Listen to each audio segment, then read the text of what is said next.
Everybody, welcome back to the Shoe In Show. Thank you for joining us this week's episode. Again, every Monday we launch a new podcast.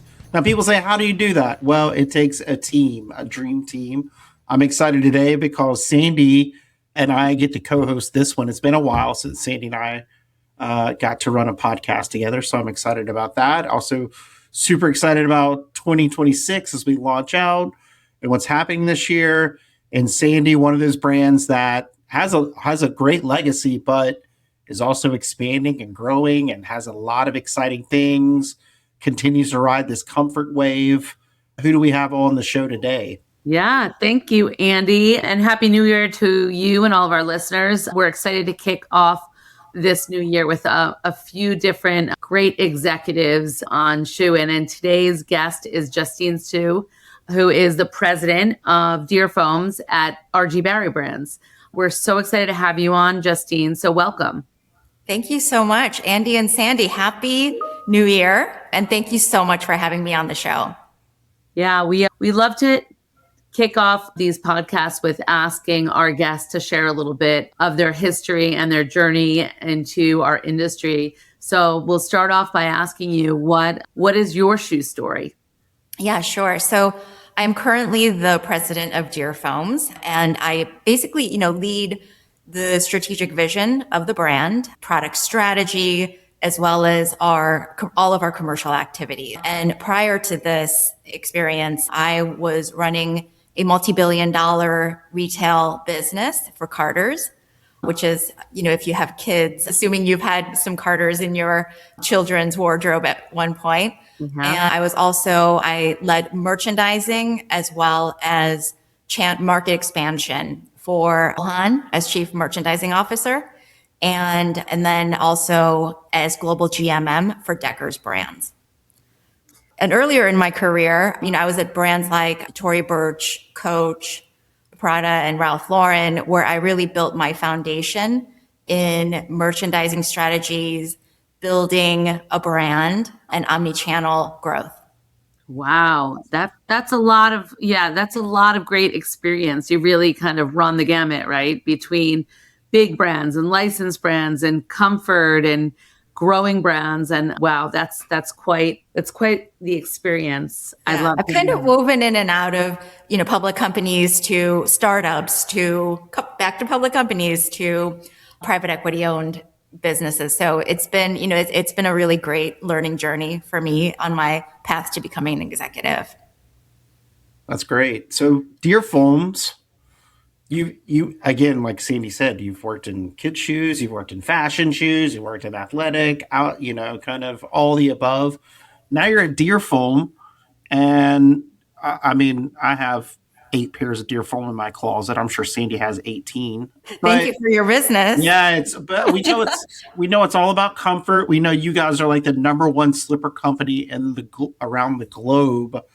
And what has been fascinating to me is to watch the growth of the product innovation that you guys have. Whereas, at one point when I first started in the industry, a lot of it was just focused on casual slippers, right? You buy casual slippers for the house. And now you have all these product categories you guys are launching where the slipper, I don't know how to say it, but the slipper extends everywhere, right? Mm-hmm. Like you extend it out into your normal, shopping routines or to the mall or to wherever it is now. It's out there, and in some ways it doesn't really look like a slipper. So maybe just, make sure people, I just want to give you the chance to talk about Dearfoams as a company or a brand to make sure people are aware of how innovative you guys have been. Because I think when people think slippers, that may not be the first thing, right? But it is. The comfort has been innovating for several years now. Yeah, for several years. I think as comfort becomes almost an expectation, the idea of Dearfoams is how do we stay ahead of the competition? And I think if you think about the wearing occasion, a lot of people kind of, you have kind of people like the indoor outdoor dual use occasion. If you think about when you're at the airport, even, I see tons of people wearing slippers to the airport. I think there was, maybe an airline CEO who complained about, maybe dressing up a little bit more when you go to the airport, who will remain nameless. But, we love that, as maybe they don't like it, but we love that. And I think people want to feel, because when you're comfortable, you are confident. And I think people want that same level of comfort that you have at home to kind of just run a, basic errand, or, just go out to your mailbox and check the mail, or, drive your kids to an activity. And you don't want to change in and out of, a different shoe, right? 100%. 100%. Yeah.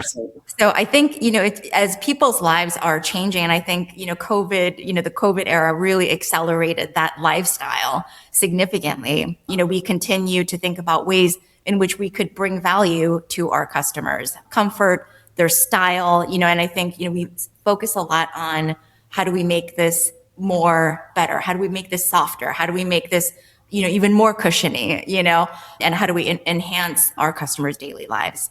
Yeah, we've noticed that you've spent a lot of time on your own products, and sustainability means a lot. And, the materials that you use mean a lot. And you really have evolved Dearfoams in such a big way. I've been following the brand for many years. And then you've also been building kind of quietly a different kind of a business, I would say. I just visited you in your showroom during Fanny Market Week, and I was blown away by the modern story and the freshness that you brought to comfort and fashion. I really was super impressed with it. And then, of course, the company has shared some recent news in the slipper business, specifically with Green Market. And I'd love to hear about, what is surprising you at RG Barry, and what are you so impressed with? Yeah, I'm so excited to be at a company where, we move very quickly and make decisive choices in our strategy. And I'm really thrilled to welcome the Green Market team. And we also had a recent acquisition as well, the Jacobson's Group out of the UK into our portfolio. I think Green Market really is very complementary to our slipper dominance, with very heritage brands like Dearfoams in Clarks and Timberland, two very, very iconic brands. And Gola, from the UK, that's even older than the 80-year-old Dearfoams. So, 129 years old, which I can't, even believe, but, very excited to welcome, and I think Gola presents a category that we're not in yet, which is sport lifestyle, and I think so everybody in the company is so excited to welcome a sneaker brand into the portfolio. So a lot of exciting things have happened this year in a very short period of time. It's really been amazing. I noticed also a big nod to the legacy brands, right? Like you were just talking about with Timberland and Clarks being up in New England, which is, houses a lot of, RG Barry employees too. And then of course with Gola, that's such a throwback brand. I love hearing the heritage story behind that. And that's so hot. And so much momentum, if you think about where the brand is distributed these days. So I think, it's a lot of upside. It's, a category that we really wanted to be in. So we're very thrilled. Yeah, I want to talk to you too about kind of the consumer, right? You were talking a little bit about that in terms of like the expectation of comfort. When you're coming in and you're trying to touch up and you're trying to refresh the branding and the storytelling, I'm guessing you guys did a lot of work to like understand the consumer even better than you have, before. What's the consumer telling you right now? Not just in comfort, but like how they are looking at the market, how they're feeling, how you engage with them at this point in time. Yep. We are a very consumer-centric brand, obviously, and we are very, we're very focused on data here at RG Barry. I think, and when I came on board, we did a very deep dive into our customer base. And, because I was looking for opportunities to expand our market share and really identify the customers that we are talking to quite well and customers we are not talking to very well.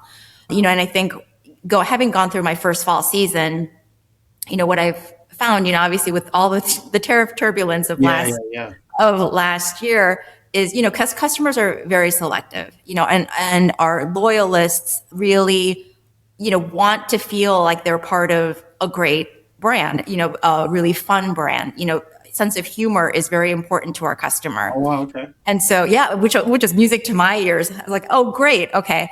Because, Dearfoams really does, when I dug into the archives of Dearfoams, I really found so many fun commercials in the 80s and, that had a lot of humor and really great music and, just kind of was unexpected of that time period. And I think as our customers, I think there's a trend around heritage brands. You think about the comeback of Ralph Lauren and, people going back to the heritage. I think we hold a very special spot in the landscape of all footwear because we are a heritage brand.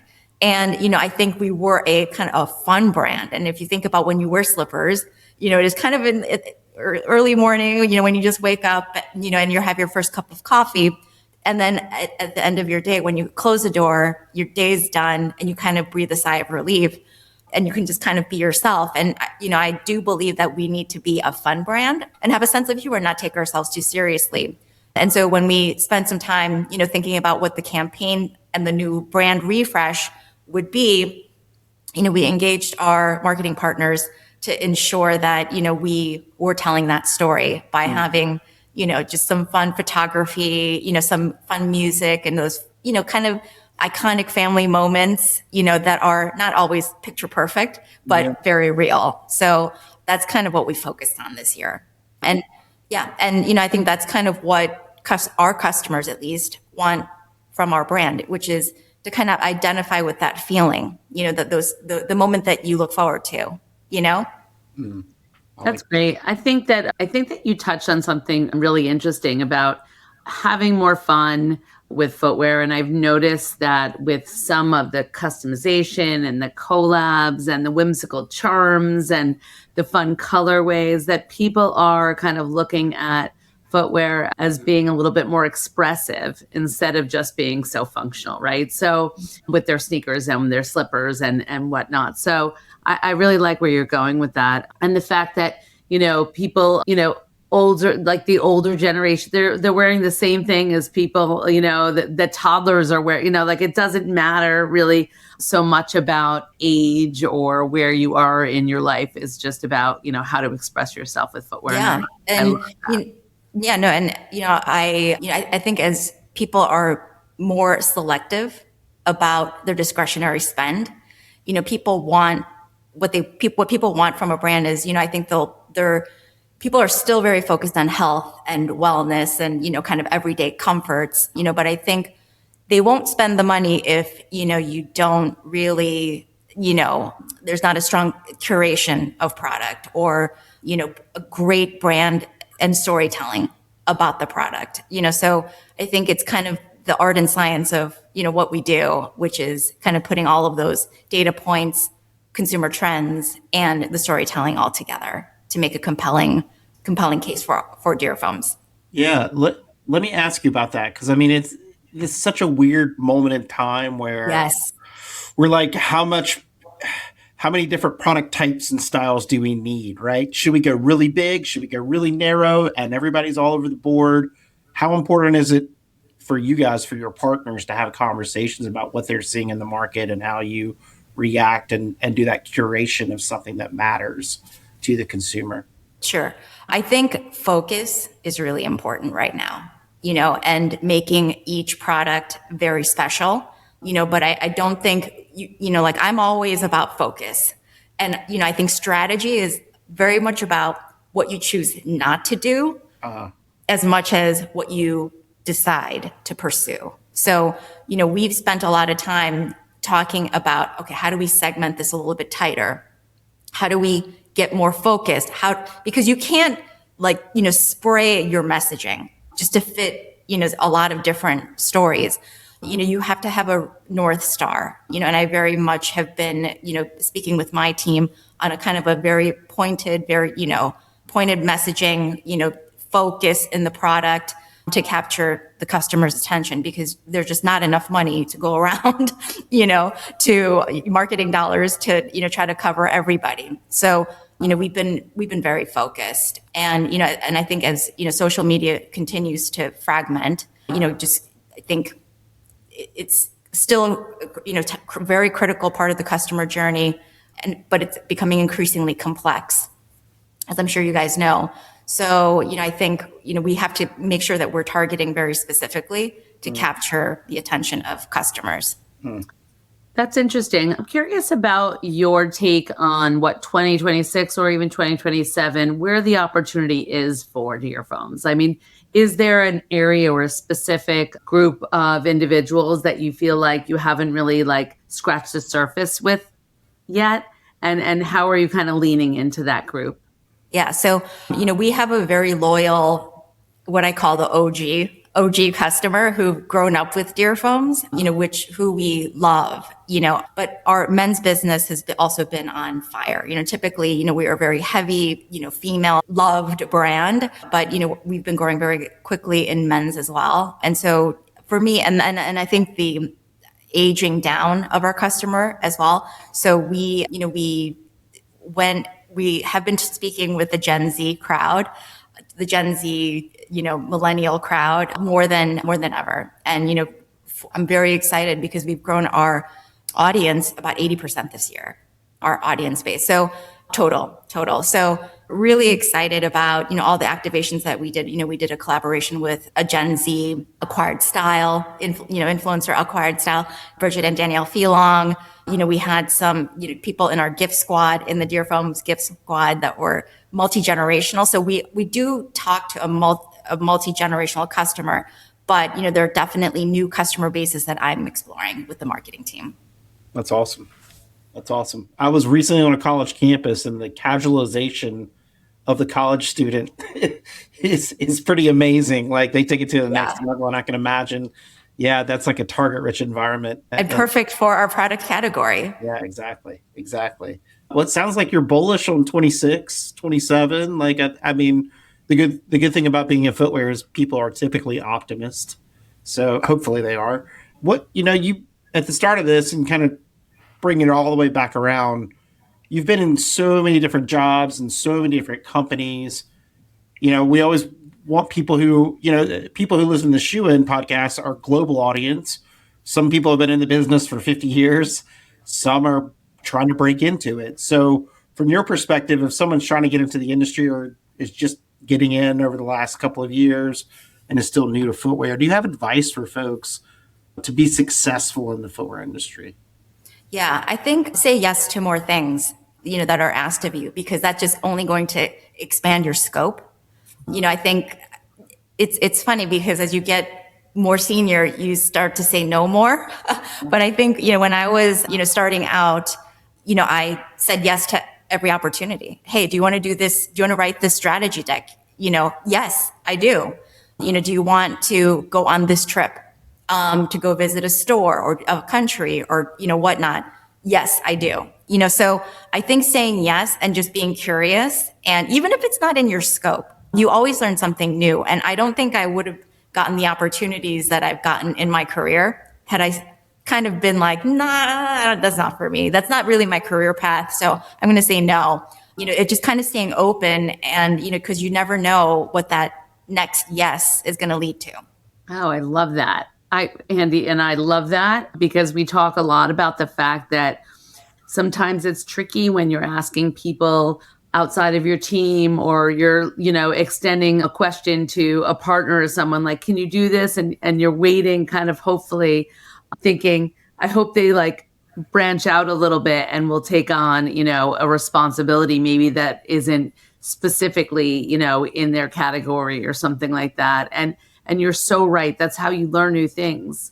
And people are more cautious or they're, limited on time or energy or something like that. But I mean, I think that what you shared about, opening the door and stretching yourself and taking on new responsibilities and asking to participate in things is really so important. And growing up in a market where there was a lot of male dominance, a lot of female leaders shared with me that the first thing that you should do always is to, raise your hand, invite yourself to be seated at the table, make sure you're represented. So I take that, to heart. And I think that's great advice for a lot of people new to the industry or just been in the industry for a long time and maybe have gotten, do the same old thing every day to push themselves a little bit. And you know what? Bob Mulaney, our CEO, and I have that conversation all the time. And if they don't offer it to you, go ask. Right. That's interesting. And I'd love to kind of have one more question for you about RG Barry. And, I've known Bob for many years. You have a rock star crew there. We know Lachey very well and Lee and so many amazing leaders there. Talk to us just a little bit about the culture of the company. I'd love to share that with our listeners. Yeah, no, I mean, it's a fast-paced culture, but everyone is starting from, I think it starts at the top, right? Bob is so entrepreneurial. And I think everyone embodies that entrepreneurial spirit, kind of, that self-starter.